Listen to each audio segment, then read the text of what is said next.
I was basically the first student in the thing that became the Stores Rebellion, and Mike helped me find my first deal. And all we talked about up to that was finding the deal. How do I bet the deal? How do I know it's good and everything? We were 2 weeks away from closing before we talked about anything else. And that's the same thing I do with my one-on-one students.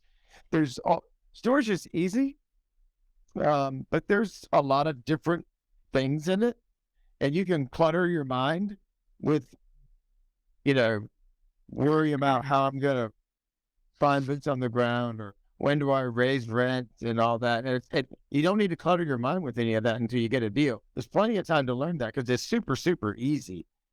I mean, I'm going to say, I'm going to keep beating this over your head, but running these things is easy. Finding a good deal is not easy. And yet finding a good deal is what you have to do first. That's your barrier to entry.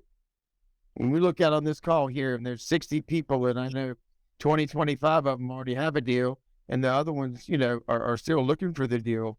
That's your hurdle. That's your barrier to entry. Are you going to power through until you get one?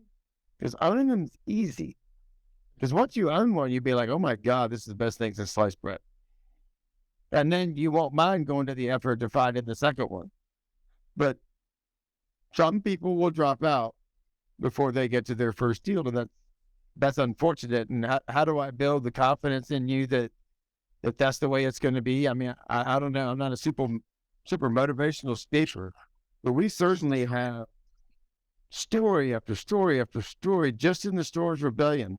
I don't, some of you guys were there, but Chris, you remember at the retreat last time, we had in the neighborhood of 50 students at the Insiders Retreat, which are awesome. Whenever you guys are ready to make that move, the Insiders is really cool. And I'm not trying to sell you, I'm just saying it is. But but in that, we had 50 students and we controlled, I think it was 155 facilities in the United States. And the Stores Rebellion has only been in existence for about 3.5 years.